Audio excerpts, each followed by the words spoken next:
Hey guys, and welcome back to Battlefront Updates. This Saturday, during the IGN FanFest, we got an amazing look on LEGO Star Wars The Skywalker Saga through this basically developer diary, where a couple of the developers talked about the game, showed new snippets of gameplay, scenes, behind the scenes stuff, and a bunch of things that were just simply awesome. Unfortunately, I wasn't able to cover this yesterday, so apologies that the video is a little bit late, but in this video I basically wanted to go from start to finish and try to give you my analysis of all the scenes, what we can expect from the game, and maybe point out some interesting details that you may have missed. I wanted to go over most of it, so it might be a quite lengthy video, and again, if you're new to the channel, I want to stay up to date with all things LEGO Star Wars The Skywalker Saga. Make sure to hit that subscribe button below, but now let's get straight into it. So starting off, we get to see these awesome scenes of first of all the shield generator on Hoth blowing up, and of course the Geonosian arena with Ki-Adi-Mundi, Mace Windu and Kit Fisto, as well as a couple of other Jedi we can see in the background as well as Agent Kloss and Darth Vader and Luke dueling. And what I like about this scene is that despite it being a very zoomed in and simplistic scene, I mean it's LEGO after all, the details still look amazing with the reflections of the lightsabers, the kind of texture of the actual LEGO. So it's really such an upgrade from the previous LEGO games. And this is even with the fairly compressed quality of this video. It's probably gonna look even better when we actually play it ourselves. And in this scene, we of course see two legendary characters, Size Noodles as well as Max Rebo, the legend who I still pray survived somehow through the Book of Boba Fett. Nevertheless, just another two characters confirmed that we can actually play. And in this scene, we can see a bunch of objects that you can probably destroy, as well as what I'm guessing is a bounty hunter item down in the left corner. If it works like in previous games where basically you need bounty hunters to blow those objects up. And I really love to see the passion of the developers overall talking in this video. They really seem to be happy with what they're putting out, and you can see how much they care about the game. And this is something I'm extremely happy about, because you guys know how much I love Palpatine and everything around him. And I thought there was a little bit too little Palpatine, and especially Coruscant in the complete saga, for instance, but it seems like we will actually be able to play Palpatine's arrest here with Mace Windu against Palpatine. I don't think it's just gonna be a cinematic, but hopefully an actual boss fight where we will fight Palpatine, and then this might be like the end part of that cinematic slash fight. And of course the Kylo Ren versus Luke duel on Crate, which I'm also a bit curious if it's gonna be an actual level or just a cinematic, because I mean, at least in the movie it's not much of a fight. They kind of just stand there and get blasted by the walkers, but they might be able to adjust that into an actual lengthy boss battle here instead. And then we see the whole crew in the Falcon here from A New Hope, and I just wanted to show you this comparison of how it looked in the older games compared to the new one. It's such a huge difference, and it really shows what an upgrade this new game is graphically, probably gameplay wise as well, of course, but just the graphical fidelity of the new LEGO game compared to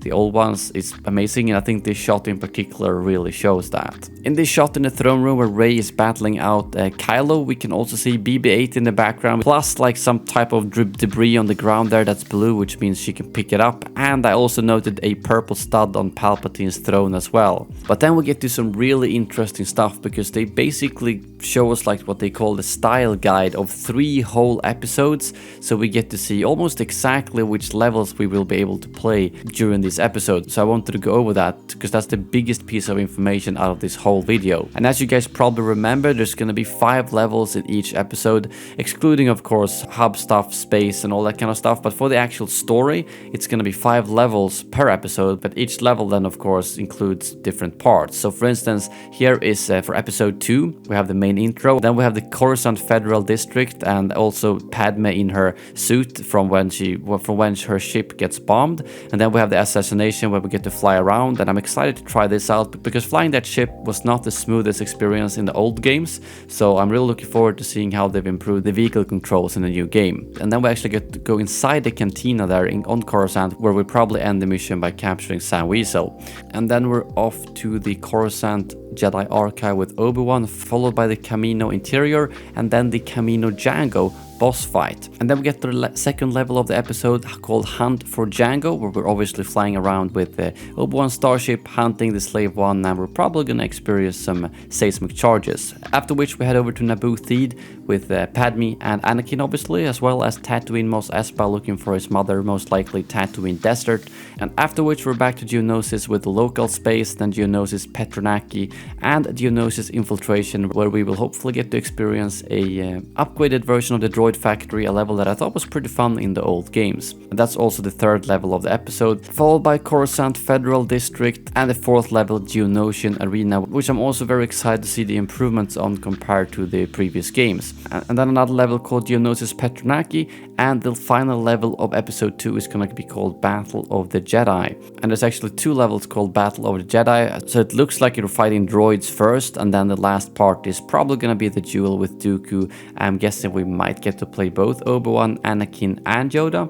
I'm not sure exactly how it's going to play out, but Dooku is definitely going to be the final boss. And then of course the main outro with Padme and Anakin getting married. Next up we have episode 1 with the main intro being Qui-Gon and Obi-Wan in the starship, and it seems like we actually get to fly in the Naboo local space, and the first thing we might get to experience is actually flying the ship. In the old games you kind of jumped straight onto the Trade Federation ship. Here it seems like you'll actually be able to fly around before you do that. And after the Trade Federation ship we have the Naboo swamp and the Gungan city, which we also get to see way more of later in the video. And then the first level called Escape the Core, which is a little bit confusing how they're actually numbering these levels, considering we have all those pre-levels, I guess you call them, before that. Nevertheless, I don't think we need to focus too much on which part of the game and map is part of which level. The important thing is that we're actually going there. And once we get up to the surface, we are in Naboo Theed, 2 levels there, and once we have escaped, we head over to Tatooine local space, Mos Espa, and then Watto's junk shop as well. And then of course we have Now That's Pod Racing. I'm very excited to see the improved pod racing. I actually thought the pod racing was fine in the old games. It was not the worst out of the vehicle experiences, but it was definitely up for a lot of improvements. And then we have pre-Coruscant local space, Coruscant Federal District, as well as a hub outro before we head over to Retake Naboo and the Battle of Naboo. Retake Naboo is obviously the fight with Darth Maul, and Battle of Naboo is us playing as Gungans against the droid army. And the final level is the command ship, where we actually get to fly around and fly inside the droid command ship and hopefully blow up the core and see the droid army shut down. So I think it's fun to see that a lot of levels that we didn't see in the previous games actually show up in this game. So it's not just going to be us experience the same upgraded scenes, but it's going to be plenty of brand new scenes as well. And lastly we have A New Hope. I'm not sure why they decided to show these 3 episodes in particular out of the 9, but nevertheless we start off with the main intro and then us on Tantive 4 with a diplomatic mission, Leia giving R2 the plans, and then actually trying to escape with R2, heading over to the Tatooine desert, at which point it seems to be 2 parts actually, and then of course finding Luke and Obi-Wan and pairing up with Han Solo. And then we get to head over to the Princess Rescue, and there's a couple of levels there on the Death Star, both the Princess Rescue, pre-Death Star and some Rescue. And then we have Yavin local space, Yavin Temple, and finally the Battle of Yavin, where we get to blow up the Death Star, with the outro of course being the ceremony. And we've already seen the Luke ceremony jacket skin, which I think looks really good, and we can see it in a small format here as well. So this gives us basically a full idea of how episode 1, 2 and 4 will play out, which locations you will be able to be at and which locations will probably not be included. But keep in mind that there's going to be hub places, space battles and things on top of this, so this is not going to be all locations on those planets, but it's definitely going to be the main ones for the actual story. I think this part was really cool when they show off the Jedi Temple. You can actually see a portrait of Count Dooku there in the back, which is a bit funny considering he left them to die basically. But yeah, I thought that was a fun little detail in the back. At least I'm thinking that's Count Dooku, otherwise that's going to be embarrassing. But yeah, I think it's Count Dooku, otherwise correct me. And I love that they talk about the humor here and how they can just use Lego freely to make weird scenes that they can't really do in other Star Wars media, of course, with some examples of course, such as the one where Han Solo throws a banana at Darth Vader. I also think it's pretty cool that we get to swim down to the Gungan city, and a small detail here when Obi-Wan actually enters the kind of shield bubble, you can see a couple of fish coming in there with him, which was a nice little background detail. They also talk about the Stormtrooper voices here and how when you put on a Stormtrooper helmet, your voice actually changes, something which obviously is brand new considering we mostly had mumble voices in the older games, but here you can choose if you want the mumble voice, if you want normal voices, and again, then if you put on the Stormtrooper helmet, you're gonna change the voice to having a Stormtrooper-ish voice. And in the background, we can of course see C-3PO, Chewbacca, Lando, and those Bespin guards. I thought the Bespin level was really fun in the complete saga, so I'm excited to see what you're gonna do with it here. Here's Rey on Ahch-To, where you can see the Temple Guardians and the fact that you can interact with a lot of these objects with the Force. And I really love the environments around there, both the rocks to like the left and right, and the fact that they actually took the time to flesh out this place, which they don't do too much in the movie, but it's not gonna be an actual level we can visit here with Rey. And here's one of the most exciting shots to me, which is Obi-Wan and Anakin on Coruscant from the obviously episode 2 scene where they hunt Sam Weasel. I'm not sure what these quarters are actually called, but there's just so much details around this area and so many objects you can interact with. And we don't get to see this in the old games other than actually flying, so I'm excited to explore this place in the Lego world as well. And here's the hangar on Tatooine where Obi-Wan is obviously fixing up the ship, and there's just so much stuff going on here, everything built in Lego. You can see a bunch of items on the floor that it looks like you can interact with, that huge Lego crane or whatever it is in the ceiling, making me think that maybe you can actually go up a level and there's going to be a bit of verticality. It just looks like the things are bigger and more interactive than in the previous Lego games, which is obviously possible now with today's tech. And not much to say here. The intro to Revenge of the Sith, and hopefully the flying is going to be improved from previous games, as it wasn't too much fun with those vehicle levels, if I'm going to be completely honest. A mouse droid on what I think is Starkiller base and like an alarm system. I'm not sure if this is going to be part of the stealthy gameplay that they talked about before, because in the gameplay overview, when they talked about how you can actually play stealthy if you want and you don't have to go guns blazing, they actually showed Finn sneaking around on Starkiller base in particular. So this alarm system might actually be something that you can kind of avoid, and if you activate it, basically you will aggro all the enemies straight at you. And this is pretty cool with Obi-Wan in his starfighter fighting a Trade Federation battleship. This is probably not part of the story, but it's one of these random encounters you can get with a capital ship. And then in the down right corner you can see the Separatist captain.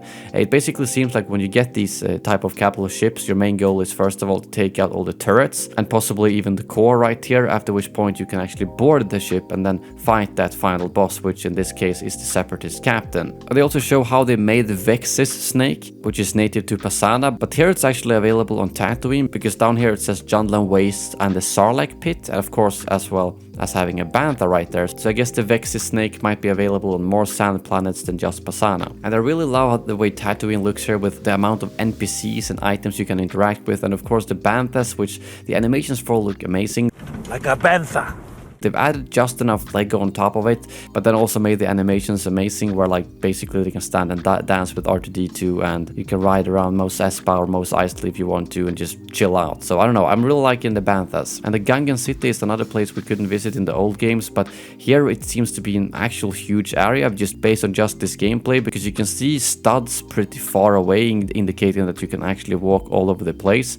And I'm not really sure what it is down in this web. I think it's like a porg or something, and of course you can interact with like the lights and stuff here, so it seems like a pretty big hub area where you can just go around and collect studs and maybe find some collectibles. And in these shots right here where they talk about the blaster combats, I think it's pretty cool, because they talk about how basically when you zoom in, it will also zoom in your camera, so you get really close to the character and it feels like you're actually in the battle.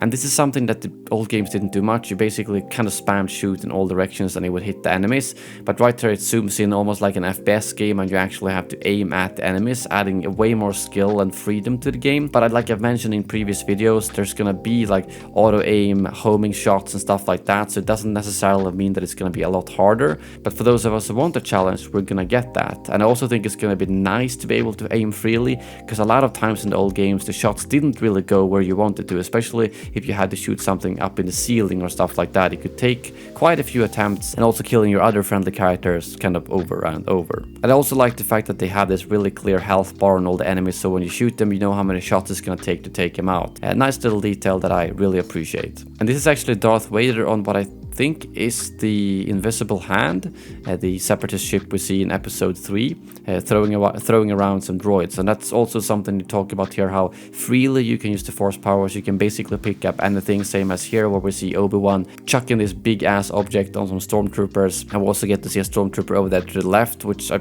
think is wielding like the T-21 blaster, which is, it's been shown a lot in Star Wars media, and it was also pretty big in Battlefront 1. But I thought that was pretty cool to see some variation in the blasters from the stormtroopers, and that the fact that they don't just all have the same blaster. And here's another pretty interesting thing shown on Dagobah. Obviously, you can lift up the X-Wing, but also this collectible back here, which it looks like a key with a chain to a marker with a B-Wing on. So this seems to be one way you can actually unlock ships, which hasn't been too much present in older LEGO games. It's mostly been through studs, levels, or secret stuff.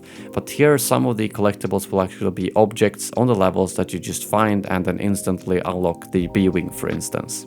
And they yet again here showcase the capital ship encounters. This time around, Poe Dameron with his X-Wing taking on the Steadfast. And the Steadfast is actually Kylo Ren's Star Destroyer that he used in Rise of Skywalker that they infiltrated. But then they show that, obviously, same thing as I talked about earlier, you got to actually take out the turrets, and there's pretty clear indicators on how you take them out. And then in the bottom right corner, you can see it says Captain Swarton, which is obviously the mini-boss on this place. Once you've actually taken out the turrets, you can land your ship in the hangar, and you can actually fight the real Captain Swarton in his ATST. And this seems to be just a made-up character, because it doesn't have any entries on Wikipedia, and I couldn't find anything googling Swarton's name. So I think what they're doing with these random encounters is that they just kind of generate a random boss that will be the owner of that ship that you have to take out. Another thing to note here is that you can pick up thermal detonators and throw freely. So it seems like it's not going to be locked to some type of characters, but you can just pick him up and chuck him. So if you want to play Max Rebo and throw some thermal detonators and get some revenge for Book of Boba Fett, you can definitely do that. But I really like these random encounters and just fighting a random boss basically, and then I'm sure you'll get some type of nice reward once you've finished one of these random encounters. And then a nice little detail that you can have these like pew pew pew sounds instead of the normal blaster sounds. They just really seem to be goofing off with this game and adding so many random settings that will just make the game fun. And I like that they're doing that. They didn't have to do it, but I appreciate that they go out of their way to add a lot of fun stuff for us to experience in the game, basically. Such as, of course, the mumble mode, which we have talked about earlier. And why the hell does C-3PO have hair on in this scene? That's the big question. And they finish up the video with a couple of nice scenes, such as the snowspeeder being able to do some nice barrel rolls on Hoth, Mustafar looking great with Anakin and Obi-Wan, and also R2-D2 and C-3PO in the back there, and Lando trying to shoot down the Slave One on Bespin, as well as a huge droid army on Naboo, which we hopefully get to wreck with some big boomas. At least that's my hope. They also show how the kind of space part looks of Tatooine, where you can actually choose to go to Jundland Wastes, Mos Espa, or a couple of other locations. And we also get to see Cody on Utapau blasting some droids. It looks great to see Cody. We haven't had a chance to see him yet, but now you can see Cody in all his glory. But it isn't the first time we see Utapau though. Mos Eisley filled with NPCs with everything from Twi'leks to Toydarians, as well as Luke on his speeder bike on Endor. And I really hope the speeder bike mission is going to be better than the one in the Complete Saga, because that's probably one of the worst missions in the Complete Saga, in my opinion, flying around with a speeder bike, so I'm really hoping they've done some serious improvements to that. Other than that, not too much more to say. They really packed this video with new scenes, characters, planets, levels, and everything we could have hoped for, and I would imagine that this is probably the last big drop of information before the actual release. They might have a release trailer that's gonna be like 2 minutes long that they're gonna use closer to the launch, but other than that, we know pretty much everything about the game now, or not everything, but we know a lot about it. But if there are any more details coming out until launch, you know where to find them. I will be uploading it all here on my channel, as well as continuing my LEGO Star Wars playthroughs on my live streams. Thank you very much for watching, and as always, may the Force be with you.